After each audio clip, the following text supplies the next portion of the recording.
গো, কদিনের জন্য মহারাজের কাছ থেকে একটু ছুটি নাও না। তা ছুটি নিয়ে কি করব? কেন, কদিনের জন্য আমার বাপের বাড়ি থেকে একটু ঘুরে আসবে? বাপের বাড়ি? হ্যাঁ গো, কদিন ধরে না মনটা বড্ড টানছে। পরপর 2 রাত্রি মাকে স্বপ্ন দেখলাম। হ্যাঁ, দেখলে বুঝি? তা কেমন আছেন আমার শাশুড়ি? এই দেখো দেখো, এসব বাজে রসিকতা আমার একেবারে ভালো লাগছে না। হ্যাঁ, স্বপ্নে আবার জানা যায় নাকি সেই মানুষটা কেমন আছে? তাহলে কিভাবে জানা যায়? কাছে গিয়ে দেখে এলেই জানা যায়। হ্যাঁ, চলো না গো। হ্যাঁ, আর বাপের বাড়ি গেলে মা তো তোমার যত্ন আত্মীর কোনো ত্রুটি রাখে না গো। হ্যাঁ, না তা রাখেন না বটে, এবেলা মাছ তো ওবেলা কচি পাঁঠা। তাহলে যাবে তো? হ্যাঁ, দেখি মহারাজকে বলে দেখি। শুধু বলে দেখি বললেই হবে না, যেন তেন প্রকারে মহারাজকে রাজি করাতেই হবে। হ্যাঁ, প্রণাম মহারাজ। আরে গোপালজি, তাই সকাল বেলায় আমার কাছে আগমনের হেতু? কটা দিন একটু ছুটি দিতে হবে মহারাজ। কেন কেন কেন ছুটি কেন? আসলে আপনার বৌমা বাপের বাড়ি যাবে বলে বড্ড উতলা হয়েছে মহারাজ। ও, যাও যাও তাহলে কটা দিন ঘুরে এসো। ধন্যবাদ মহারাজ। তবে বেশি দিন কিন্তু শ্বশুর বাড়িতে থেকো না, জানোই তো তুমি ছাড়া আমি যে বড় অসহায়। চিন্তা করবেন না মহারাজ, যত তাড়াতাড়ি পারি চলে আসবো।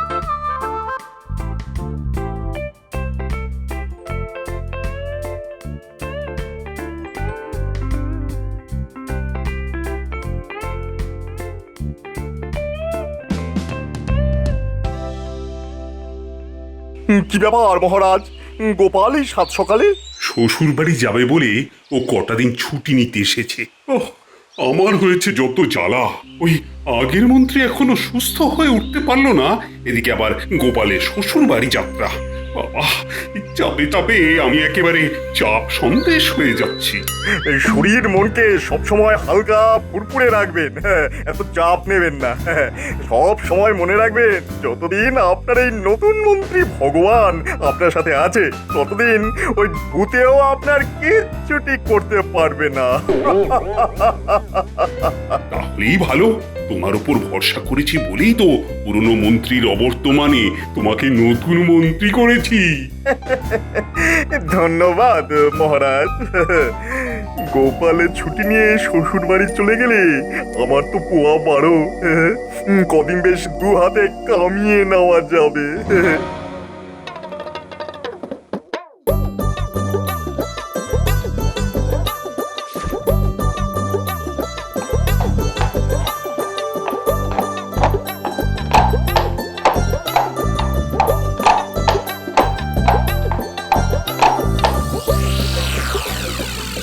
আহা, কি আনন্দ, কি আনন্দ!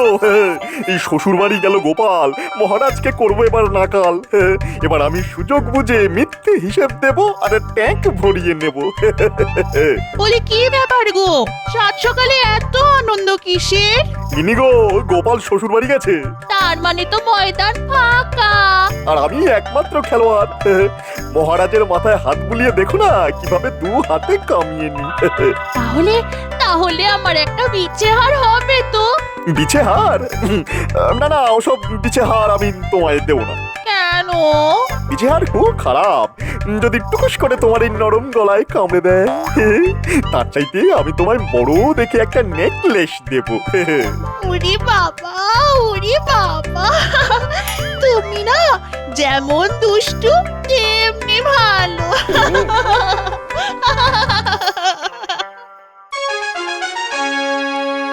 কি ব্যাপার খোদাবান, এই সাত সকালে গালে হাত কেন? বড় দুঃখে গালে হাত দিয়েছি গৌজি। দুঃখ? হ্যাঁ, আপনার আবার দুঃখ কিসের জাহাপানা? দুঃখ নয়, আমি তাম বাংলার অধীশ্বর, কিন্তু আজ অব্দি একদিনের জন্য কৃষ্ণচন্দ্রকে জব্দ করতে পারলাম না। কতবার ভেবেছি কৃষ্ণ বেটাকে জব্দ করে ওর কৃষ্ণনগর আমি কেড়ে নেব, কিন্তু শত চেষ্টা করেও বারবার ব্যর্থ হয়েছি। না বাহুবল না বুদ্ধিবল, কিছু দিয়েই আমি ওকে হারাতে পারলাম না। সেটা অবশ্য ঠিক, সব হয়েছে তোমার জন্যে। আজ পর্যন্ত তুমি যতগুলো ফন্দি বের করেছো তার সবকটাই ওই গোপাল বুদ্ধির জোরে কেটে দিয়েছে। আপনি আমার উপর অকারণে গোসা করছেন জাহাপানা। আমি তো চেষ্টার কোনো ত্রুটি রাখিনি। ওসব কোনো কথা শুনতে চাই না আমি। কোনো ফন্দি এসেছে মাথায়? এসেছে মানে এমন একটা জবরদস্ত ফোন দিয়ে এসেছে না, এবার দেখবেন কৃষ্ণচন্দ্র কুপকাত হবে। তাহলে বলো বলো বলো, কেমন সে ফন্দি? বাংলায় একটা প্রবাদ আছে না, যে গাধা পিটিয়ে ঘোড়া। হ্যাঁ হ্যাঁ, আছে তো আছে তো। এবার ওই কৃষ্ণচন্দ্রকে সত্যি সত্যি একটা গাধাকে পাল্টে ঘোড়া বানাতে হবে। পারলে ভালো, না হলে তার সিংহাসন গেল। বহুত খুব। তাও জি, কৃষ্ণচন্দ্র আবার সত্যি সত্যি ঘোড়া বানিয়ে ফেলবে না তো? সেটা কখনোই সম্ভব নয় জাহাপানা। কৃষ্ণচন্দ্র শত চেষ্টা করেও গাধাকে কখনোই ঘোড়া বানাতে পারবে না। কৃষ্ণচন্দ্র হয়তো পারবে না, কিন্তু ওর গোপালকে নিয়ে তো ভয়। গোপালও এবার কিচ্ছুটি করতে পারবে না জাহাপানা। আপনি দেখে নেবেন খোদাবন্দ। তাহলে তাহলে কালই দূতের হাত দিয়ে কৃষ্ণনগরে আমার আমার আদেশনামা পাঠিয়ে দাও। আপনি কিচ্ছু চিন্তা করবেন না হুজুর, আমি আজই আদেশনামা লিখবো আর আপনাকে দিয়ে স্বাক্ষর করিয়ে কালই পাঠিয়ে দেব।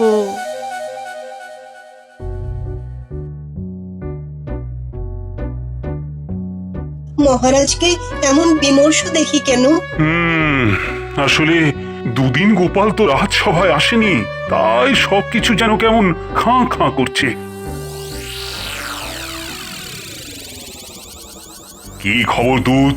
মুর্শিদাবাদের সব কুশল তো? হ্যাঁ মহারাজ কৃষ্ণচন্দ্র, মুর্শিদাবাদের সব কুশল। নবাব বাহাদুর আপনাদের একটা আদেশপত্র পাঠিয়েছেন। মন্ত্রী, কৃষ্ণচন্দ্র, কোন রকম ভূমিকা না করে সরাসরি বলি, বাংলায় একটা প্রবাদ আছে যে গাধা পিটিয়ে ঘোড়া। এবার বাস্তবে তোমায় একটি গাধাকে ঘোড়ায় পরিণত করতে হবে। পারলে 10 বছরের জন্য খাজনা মুকুব, আর না পারলে 10 বছরের জন্য তুমি সিংহাসনচ্যুত হবে। যাই হোক, কালই তোমার মনোনীত কাউকে মুর্শিদাবাদে পাঠিয়ে দিও, যে এখানে এসে আমার একটি গাধাকে ঘোড়া বানিয়ে ফেলবে। এবার তাহলে আমি আসি মহারাজ। ব্যাস হয়ে গেল, আমার সাধের সিংহাসন এবার বুঝি চলে গেল। এই কথা কেন বলছেন মহারাজ? বলছি এই জন্য যে গোপাল তো এখন কৃষ্ণনগরে নেই। গোপাল নেই তো কি হলো, আমাদের মহামান্য মহামন্ত্রী তো আছেন। হ্যাঁ তাও তো ঠিক। তাহলে তাহলে যাও মন্ত্রী, যাও কালই মুর্শিদাবাদ গিয়ে গাধা পাল্টে ঘোড়া বানিয়ে এসো। এ আবার কিরকম কথা মহারাজ? গাধা কি আবার ঘোড়া হয় নাকি? সেটা আমিও জানি, তবুও তোমায় যেতে হবে, আর কাজ দিয়ে প্রমাণ করে আসতে হবে যে তুমি গোপালের থেকে কোনো অংশেই কম নও। ওরে গোপাল রে, আমাকে বিপদের মধ্যে ফেলে তুই কেন শ্বশুর বাড়ি চলে গেলি রে? ওরে আমি এখন কি করবো রে? বুদ্ধির খেলায় তুই বুড়ো বট গাছ আর আমি হলাম শিউলি গাছের চারা মাত্র। ওরে গোপাল রে। বলি তখন থেকে নাকি কান্না কেঁদে যাচ্ছ কেন বলো তো? সে তুমি বুঝবে না গিন্নি, সে তুমি বুঝবে না। ওরে বাবা রে, কি মহা ফাঁপড়ে পড়লাম আমি। গাধা আবার ঘোড়া হয় নাকি? খালি চোখে হয়তো যায় না, কিন্তু গোপালের মতো বুদ্ধি থাকলে তুমিও ঠিক নবাবকে হারিয়ে দিয়ে আসতে পারতে। আরে ধুর, তুমি থামো তো। দেখো, আমার ওপর বেশি তম্বি না দেখে যা বলছি শোনো। গাধাকে ঘোড়া বানানো কথার কথা হলেও আমার মনে হয় সত্যি। সত্যি? সত্যি না হলে কথাটা এত দিন ধরে লোকের মুখে মুখে ঘুরবে কেন? হ্যাঁ, এটাও তো ভেবে দেখা দরকার। তাই বলছি, কাল মুর্শিদাবাদ যাওয়ার আগে আমার সঙ্গে একবার গুনিন বাবার কাছে চলো। তার সঙ্গে আমার কথা হয়ে গেছে। কি কথা হয়ে গেছে? তিনি তোমাকে একটা মন্ত্রপুত লাঠি দেবেন। সেই লাঠি দিয়ে গাধার পিঠে স্পর্শ করলেই গাধা ঘোড়া হয়ে যাবে। সত্যি? সত্যি গো সত্যি। দেখো, বুদ্ধি দিয়ে যে কাজ করা যায় না, অনেক সময় মন্ত্রের জোরে সেই কাজে সফল হওয়া যায়। চলো তাহলে তোমার গুনিন বাবার কাছে চলো। এলকি বিলকি চিলকি, লাঠির ভিতরে মন্ত্র, মারলে জোরে গাধা হবে ঘোড়া, ছুটবে জোরে বহু দূরে, ইঞ্চি বিঞ্চি কিঞ্চি ব্রুম ব্রুম ব্রুম। যা যা, এই লাঠিটাকে মন্ত্রপুত করে দিলাম। এই লাঠি দিয়ে গাধার পিঠে মোলায়েম ভাবে স্পর্শ করলেই সে ঘোড়া হয়ে যাবে। এই ইঞ্চি পিঞ্চি দে দে দে, 10টা স্বর্ণ মুদ্রা দে। দে দে দে দে। বাবা, এক ধাক্কায় 10টা স্বর্ণ মুদ্রা? গুনে গুনে 10টি দিতে হলে দে, না হলে বাড়ি চলে যা। যা যা যা। কাজ হবে তো বাবা? হবে রে মা, হবে। আরে ইঞ্চি বিঞ্চি কিঞ্চি, দে দে 10টি স্বর্ণ মুদ্রা দে, এক্ষুনি দে। বুঝলি মন্ত্রী, নবাব তোকে যে গাধাটা দেবে তার পিঠে এই লাঠিটা বোলাবি। গাধা সুশুরির চোটে দাঁড়িয়ে থাকতে না পেরে ঘোড়ার মতো দৌড়বে দৌড়বে দৌড়বে। আর ঘোড়ার মতো দৌড়লেই তাকে সকলে ঘোড়া বলে মেনে নেবে।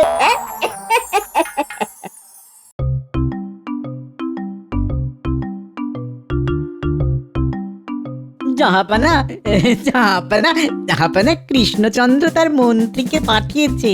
আরে মন্ত্রী, এসো এসো এসো। তা তুমি এলে যে বড়, গোপাল কোথায়?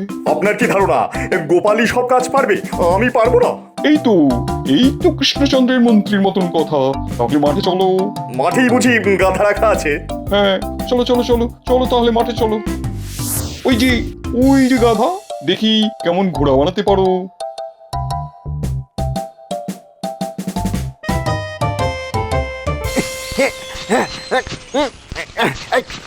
কি হলো মন্ত্রী, গাধা তো ঘোড়া হলো না? না হুজুর, আপনার গাধা খুব পাজি। দাঁড়িয়ে দাঁড়িয়ে সুরসুরি খেলো, কিন্তু ঘোড়ার মতো একটুও ছুটলো না। উল্টে ওকে সুরসুরি দিতে দিতে আমারই হাত ব্যথা হয়ে গেল।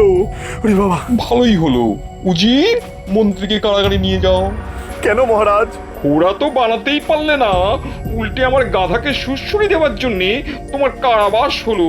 ওরে বাবা, একেবারে কারাবাস? হ্যাঁ, কারাবাস। উজি, কৃষ্ণচন্দ্রকে আরেকটা সুযোগ দিতে চাই আমি। একদিনের মধ্যে যদি ঘোড়া বানাতে পারি তাহলে ভালো, না হলে ওর 12টা বাজলো।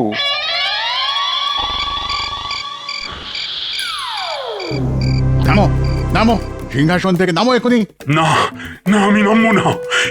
এই সিংহাসন আমার। একদিন তোমার ছিল, কিন্তু এখন আর নেই। তুমি এখন ভিখারি হয়ে গেছো কৃষ্ণচন্দ্র। নামো নামো নামো। এখন থেকে এই সিংহাসনে আমি বসবো, আর নবাব বাহাদুরের নির্দেশে রাজ্য চালাবো। না, কখনোই না। গোপাল, ছেড়ে দাও মহারাজকে। বাবা গো! ও বাবারে, কি হলো এমন করে উঠে বসলে কেন? বিপদ, মহারাজের খুব বিপদ। মহারাজের বিপদ মানে? কে বললো? খুব একটা খারাপ স্বপ্ন দেখলাম গিন্নি। দেখলাম মহারাজকে সিংহাসন থেকে টেনে নামানো হচ্ছে। আরো তো এসব দুঃস্বপ্ন। না গো গিন্নি, দুঃস্বপ্ন বলে উড়িয়ে দিলে চলবে না। আমার মন বলছে মহারাজের নিশ্চয় কোনো বিপদ হয়েছে। শোনো, কালই আমি কৃষ্ণনগর ফিরে যাব। এই তো এলে, এরই মধ্যে ফিরে যাবে? হ্যাঁ গিন্নি, এছাড়া আর কোনো উপায় নেই। এত চিন্তা হচ্ছে যে কি বলবো। আজ একদিন হয়ে গেল মন্ত্রী গেছে, কিন্তু মুর্শিদাবাদে যে কি হচ্ছে তার কোনো খবরই পেলাম না। ওফ, মন্ত্রী যে ওদিকে কি করছে। কি খবর দূত? খবর ভালো নয় মহারাজ। আপনার মন্ত্রী গাধাকে পাল্টে ঘোড়া করতে পারেনি, উল্টে নবাব বাহাদুর আপনার মন্ত্রীকে কারাগারে পাঠিয়েছেন। তাহলে কি আমি সিংহাসনচ্যুত হলাম? এখনো হননি। নবাব বাহাদুর আপনাকে আর একটা সুযোগ দিয়েছেন, তবে মাত্র একদিনের জন্যই। হায় হায় হায়, মাত্র একদিন! এ তো পাওয়াও যা, না পাওয়াও তাই। হায় হায় হায়, গোপালও তো নেই। কে যে এখন আমাকে এই মহা বিপদ থেকে উদ্ধার করবে? মহারাজ, এই তো গোপাল। গোপাল তুমি এসেছো? মহারাজ কাল রাতে একটা বিচ্ছিরি স্বপ্ন দেখে আমি ছুটে এসেছি মহারাজ। স্বপ্ন নয় গোপাল, এটা বাস্তব বাস্তব। গাধাকে ঘোড়া বানাতে না পারার অপরাধে নবাব বাহাদুর মন্ত্রীকে বন্দি করে রেখেছে, আর একদিনের মধ্যে গাধাকে ঘোড়া বানাতে না পারলে আমার সিংহাসন তিনি কেড়ে নেবেন। তাহলে স্বপ্ন মিলে গেল। ঠিক আছে মহারাজ, আমি যাব। কিন্তু তুমিও যদি না পারো তাহলে তো নবাব আমার সিংহাসনটাই কেড়ে নেবেন, তার উপর তোমাকেও কারাগারে বন্দি করে রাখবেন। বন্দি করে রাখা অতই সোজা নাকি? চলুন তো দেখি মুর্শিদাবাদ। বলি খুব তো মুর্শিদাবাদ যাচ্ছ, তা সত্যি সত্যি ঘোড়া বানাতে পারবে তো? আমার নাম গোপাল ভাঁড়।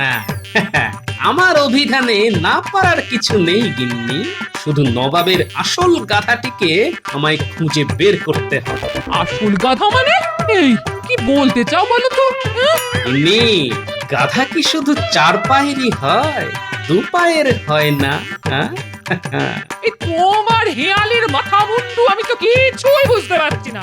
তাহলে আর জানতে চেও না গিন্নি, তবে একটা কথা মনে রেখো, তোমার এই গোপাল ভাঁড় মুর্শিদাবাদ যাবে আর প্রতিবারের মতো নবাব আর উজিরের কাছা খুলে দিয়ে চলে আসবে।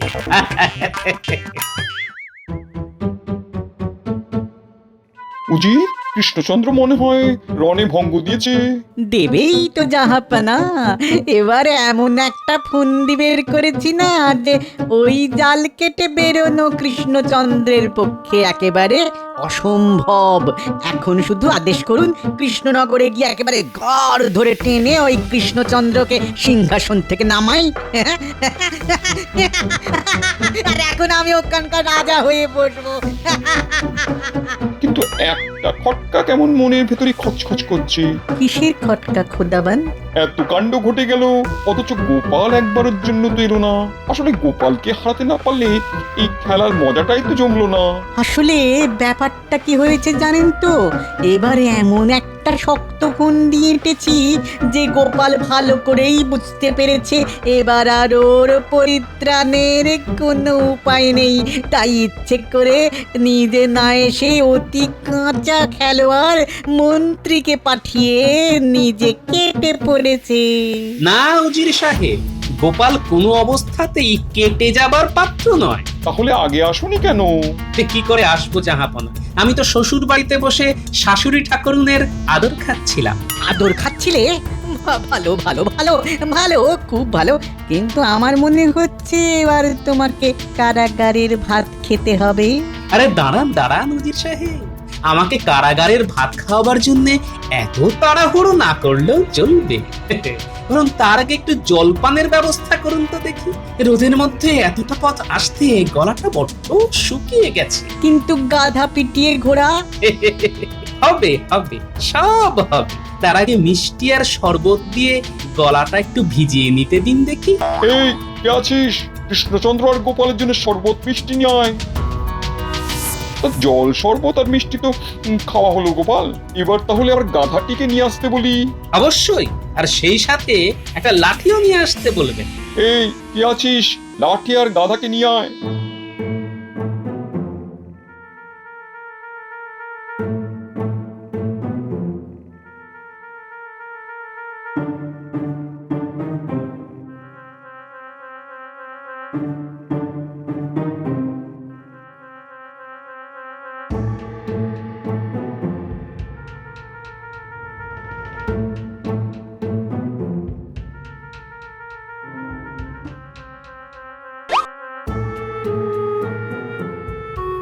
কি হলো গোপাল, গাধাকে অমন করে কি দেখছো? হুজুর, কিছু মনে করবেন না। আপনি যে নিরীহ জীবটাকে আমার সামনে হাজির করেছেন সেটির নাম গাধা হলেও সেটি কিন্তু আসল গাধা নয়। তোবা তোবা, আসল গাধা নয় মানে? আসল গাধা তো আপনার পাশেই দাঁড়িয়ে আছে হুজুর। আমার পাশে মানে? আমার পাশে তো উজির। হ্যাঁ খোদা বন্ধু, উনি তো আসল গাধা। মুখ সামলে কথা বলবে গোপাল। তোমার এত বড় সাহস যে নবাব বাহাদুরের সামনেই তার উজিরকে গাধা বলে অপমান করো? আহা হা হা, চড়ছেন কেন উজির সাহেব? ভেবে দেখুন, আমাদের জব্দ করার জন্য এ পর্যন্ত আপনি কতবার নবাব বাহাদুরের কানে কুমন্ত্রণা দিয়েছেন, কিন্তু সফল হতে পেরেছেন কি? উল্টে আপনার পরামর্শ মতো চলতে গিয়ে আমাদের মহামান্য জাহাপনা প্রত্যেকবারই অপদস্থ হয়েছেন। ওরা বাবা, গোপাল এসব কি বলছে?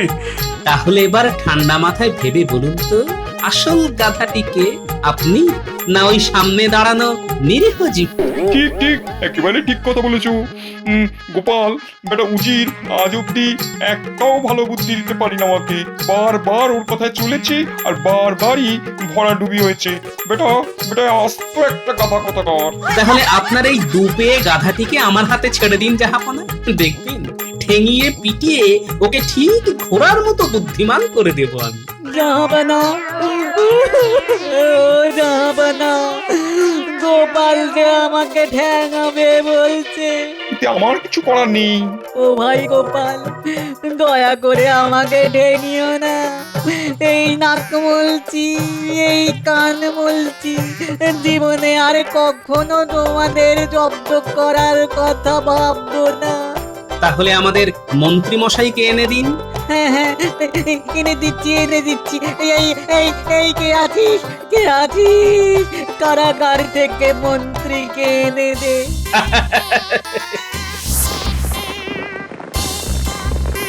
সত্যি সত্যি গোপাল, তোমার তুলনা নেই। ভাগ্যিস তুমি এসে পড়েছিলে, তাই তাই তো এই রাতটা রক্ষা পেলাম। না হলে তো রাজ্যপাট খুইয়ে এতক্ষণে আমাকে পথে বসতে হতো। আচ্ছা মহারাজ, নবাবের গাধা যদি উজির হয়, তাহলে আপনার গাধাটিকে? কে আবার? আমার এই মন্ত্রী। হ্যাঁ